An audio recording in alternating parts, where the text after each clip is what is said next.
السلام علیکم ورحمۃ اللہ۔ بچوں کی تربیت کیسے کریں؟ والدین کے لیے تربیت کے بنیادی اصول کیا ہیں؟ نمبر 1، اسوہ حسنہ۔ نمبر 2، اصلاح و تربیت کے لیے مناسب وقت کا تعین۔ نمبر 3، بچوں کے درمیان عدل و مساوات۔ نمبر 4، بچوں کے حقوق کی پاسداری۔ نمبر 5، دعائیں کرنا۔ نمبر 6، بچوں کے لیے کھلونے وغیرہ خریدنا۔ نمبر 7، نیک کاموں میں بچوں کی معاونت کرنا۔ اسوہ حسنہ۔ بچوں کے ذہنوں پر اسوہ حسنہ کا بڑا گہرا اثر مرتب ہوتا ہے، اس لیے کہ بچے عام طور پر اپنے ماں باپ کی تقلید کیا کرتے ہیں، یہاں تک کہ ماں باپ ان میں بڑے پختہ آثار پیدا کرتے ہیں۔ اسی لیے رسول اللہ صلی اللہ علیہ وسلم نے والدین کو ترغیب دی ہے کہ وہ بچوں کے معاملات میں صدق و سچائی کی صفت میں عمدہ نمونہ بن کر پیش ہوں۔ رسول اللہ صلی اللہ علیہ وسلم نے فرمایا، جو شخص بچے سے کہے کہ ادھر آؤ، یہ چیز لے لو، پھر اسے کچھ نہ دے تو یہ بھی ایک جھوٹ ہے۔ اصلاح و تربیت کے لیے مناسب وقت کی تعین۔ بچوں کے اصلاح و تربیت کے لیے والدین کا مناسب موقع اور وقت کا انتخاب ایک ایسا عمل ہے جس کا کارگر اور مفید ثابت ہونے میں بڑا اہم رول اور کردار ہے، بلکہ یہ چیز عملی تربیت کی جد و جہد کو آسان بھی بناتی ہے، کیونکہ بچوں کے دل ایک حال پر نہیں رہتے، کبھی متوجہ ہوتے ہیں اور کبھی نہیں ہوتے۔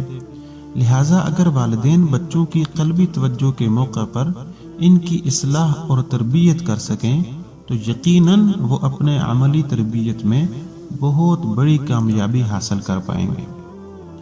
بچوں کے درمیان عدل و مساوات۔ والدین کے لیے بچوں کی تربیت کے بنیادی اصولوں میں سے یہ تیسرا اصول ہے، تاکہ وہ اپنے مقصود حاصل کر سکیں۔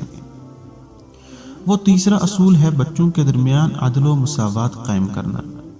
اس چیز کو بچوں کے نیک اور فرما بردار ہونے میں بڑا گہرا دخل ہے۔ ہمارے لیے یہ بات جاننا ہی کافی ہے کہ بچے کا محض یہ شعور اور خیال کہ اس کے ماں باپ میں سے کوئی ایک اس کے بھائی کی طرف زیادہ میلان رکھتا ہے اور اس کا اس سے زیادہ اکرام کرتا ہے، اس سے بچے کو بدمزاج اور برخلق بنا دیتا ہے۔ والدین اس کا پھر مقابلہ نہیں کر سکتے۔ بچوں کے حقوق کی پاسداری۔ بچوں کے حقوق ادا کرنا اور ان کی جائز بات کو پورا کرنا ایسی چیز ہے جو ان کے دل و دماغ میں مثبت فکر کو پیدا کرتی ہے، اور وہ اس سے سمجھتے ہیں کہ زندگی لین دین کا نام ہے۔ اس طرح بچے حق بات کو قبول کرنے کے عادی بنیں گے۔ جب ان کے پیش نظر اس کا اچھا نمونہ بھی ہوگا اور انہیں اپنے حقوق کے مطالبہ کے لیے واضح راستہ ملے گا، جبکہ اس کے برخلاف صورت میں وہ آگے بڑھنے کے بجائے پسپائی کا شکار رہے ہیں۔ دعائیں کرنا۔ والدین کے لیے بچوں کی تربیت کے بنیادی اصولوں میں سے ایک اصول ان کے لیے دعائیں کرنا ہے، اور اس کے لیے مقبول گھڑیوں کی جستجو اور تلاش ہے، کیونکہ والدین کی دعا اللہ کے ہاں قبول ہوا کرتی ہے۔ دعا سے عاطفت اور رحمت کا جذبہ مزید ابھرتا ہے، اور والدین کے دلوں میں بچوں کی رحمت اور شفقت جاگزی ہوتی ہے، اور پھر وہ اللہ تعالیٰ کے سامنے بچوں کی صلاح و بہتری اور ان کے مستقبل کی فلاح و بہبود کے لیے خوب گڑ گڑا کر دعائیں کرتے ہیں، اور یہ انبیاء و مرسلین کی سنت بھی رہی ہے۔ ہم دیکھتے ہیں کہ جو باپ یا ماں اپنے بچے کو بددعا دیتے ہیں وہ انتہائی خطرناک ثابت ہوتی ہے، کیونکہ اس بددعا میں بچے کے مستقبل کی بھی تباہی ہے اور والدین کے لیے بھی ہلاکت کا سامان ہے۔ بچوں کے لیے کھلونے وغیرہ خریدنا۔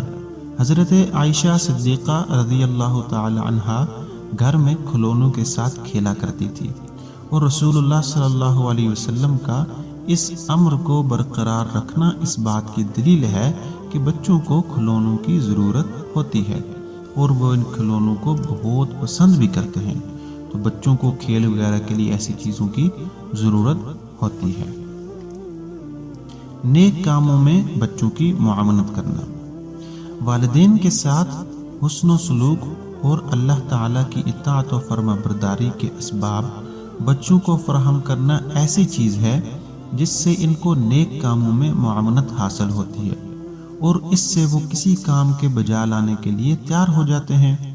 بچوں کو مناسب ماحول اور فضا فراہم کرنا ان کو اس بات کی طرف راغب کرتا ہے کہ وہ از خود راہ راست پر چلیں، جس کا مطلب یہ ہوگا کہ والدین نے کامیابی کے حصول میں ان کی معاونت کر کے ایک بہت بڑا تحفہ پیش کر دیا ہے۔